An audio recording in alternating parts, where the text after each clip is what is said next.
ஆத்மா நமஸ்தே. இன்னைக்கான புத்தக வாசிப்பு பேஜ் நம்பர் 208, சாப்டர் 26,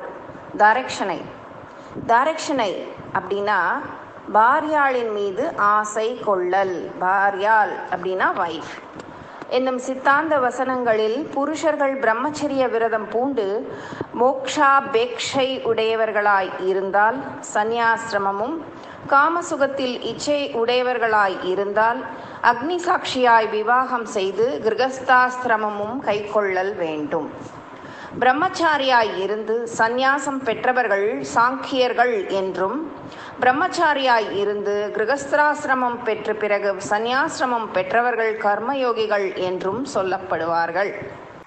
எல்லோருடைய சரீரத்திற்குள்ளும் காம, குரோத, லோபம் என்னும் 3 கள்ளர்கள் இருந்து கொண்டு ஞானம் என்னும் ரத்தினத்தை அபகரிக்கின்றார்கள். ஆதலால் ஜாக்கிரதையாய் இருங்கள்.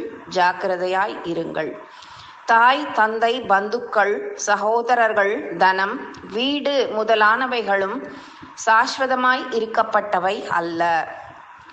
ஆதலால் ஜாக்கிரதையாய் இருங்கள். மைந்தா, நீ ஆசையால் கட்டுப்பட்டு இருக்கின்றாய். இந்த ஆசையினால் கர்மத்தை சம்பாதித்துக் கொள்கின்றாய். இந்த கர்மத்தினால் விசேஷமாகிய எண்ணங்கள் உண்டாகிறது. இந்த எண்ணங்களினால் தினம் ஆயுள் க்ஷணித்து கொண்டே வருகின்றது. எண்ணத்தினால் ஆயுள் க்ஷணித்து கொண்டு வருகின்றதே ஒழிய மற்றொன்றும் காணோம். ஆதலால் ஜாக்கிரதையாய் இருங்கள். ஓ மைந்தா, ஜென்மம் எடுப்பதினால் துக்கம் சம்பவிக்கின்றது. கிழத்தனம் வருவதனால் துக்கம் சம்பவிக்கின்றது.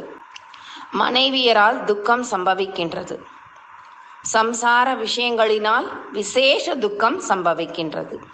ஆதலால் ஜாக்கிரதையாய் இருங்கள் என்று மேலே சொல்லியிருக்கும் 4 ஸ்லோகங்களின் தாத்பரியங்கள் இதுவேயாகும். இந்த 4 ஸ்லோகங்களையும் ஸ்ரீ சங்கராச்சாரியார் சொல்லியிருக்கின்றார். அவர் சொல்லியது போல் எல்லோரும் ஜாக்கிரதையாய் இருக்க வேண்டும்.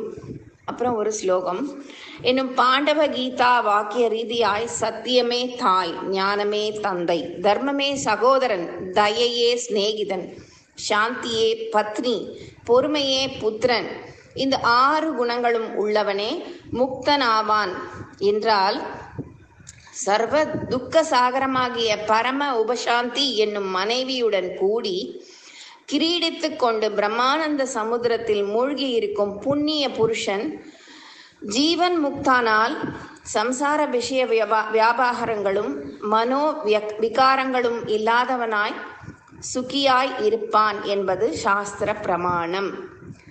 சத்தியம், ஞானம், தர்மம், தயை, சாந்தி, பொறுமை, இந்த 6 குணங்களும் எவ்வளோ முக்கியம் அப்படிங்கிறத பற்றி ரொம்ப டீட்டெயில்டாக அவர் சொல்லிட்டார். அடுத்த சாப்டர் பேஜ் நம்பர் 212, சாப்டர் 27, புத்திரேக்ஷனை, புத்திரர்களின் மீது ஆசை கொள்ளுதல். அதுக்கு ஒரு ஸ்லோகம் சொல்லிட்டு, என்னும் ஸ்ருதிகளை கேட்டு அதன் நிஜஸ்திதியை அறியாத சில பண்டிதர்களும் பாமரர்களும் விபரீத அர்த்தங்களை ஊகித்து புத்திரர்கள் இருக்க வேண்டும் என்றும், புத்திரர்களை உடையவர்களுக்கே இஹ பரங்களில் சுகமுண்டென்றும், புத்திரர்கள் இல்லாதவர்களுக்கே சுகமில்லை என்றும், புத்திரர்கள் தாய் தந்தையர்களின் வம்சத்தாரை எல்லாம் புண்ணிய லோகத்திற்கு அனுப்புவார்கள் என்றும், புத்திரர்கள் இல்லாவிடில் பித்ருகுணம் தீராது என்றும், தாம் பிரமை அடைவதுமே அல்லாமல் உலகத்தில் உள்ளவர்களையும் பிரமிக்கச் செய்கின்றார்கள். ஆனால் புத்திரர்களால் இந்த லோகத்திற்கும் பரலோகத்திற்கும் மோட்சத்திற்கும் யாதொரு பிரயோஜனமும் இல்லை. புத்திரர்கள் பிறவா முன்னும் பிறந்த பின்னும் பிறந்து இறந்த பின்னும் அதிக துக்கமே சம்பவிப்பதல்லாமல் வேறு இல்லை. தாய் தந்தையர்கள் மரணம் அடைந்த பொழுது அவர்களுக்காக புத்திரர்கள் செய்யும் ஸ்ரார்த்தம், தர்ப்பணம், தானம் முதலானவைகளினால் அவர்கள் திருப்தி அடைந்து நற்கதி அடைவார்கள் என்று கர்மகாண்டத்தில் சொல்லப்பட்டு இருக்கின்றது. ஆதலால் புத்திரன் எப்படிப்பட்டவனாயிருந்த போதிலும் சரி, புத்திரன் இருந்தே தீர வேண்டும் என்பது லோக பிரசித்தியாய் இருக்கின்றது. புத்திரர்கள் செய்யும் தான சிரார்த்தங்களினால் தாய் தந்தையர்களுக்கு திருப்தியும் நல்ல கதியும் உண்டாவது சத்தியமாயிருந்தால், தாய் தந்தையர் ஜீவித்திருக்கும் பொழுது புத்திரர்கள் தாய் தந்தையர்களின் பெயரை சொல்லி சில பிராமணர்களுக்கு ஷட்னா 6 ருசிகளுடன் அவரவர்களுக்கு இஷ்டமான பதார்த்தங்களை திருப்தியாய் புசிக்கும் வரையில் அளித்து, புசிக்கும்னா சாப்பிடும் வரையில் அளித்து, தனது தாய் தந்தையர்களுக்கு போஜனம் வைக்காமல் இருந்தால் அந்த பிராமணர்கள் திருப்தியுடன் புசித்து தாய் தந்தையர்களுடைய பசியை போக்கடிக்காதல்லவா?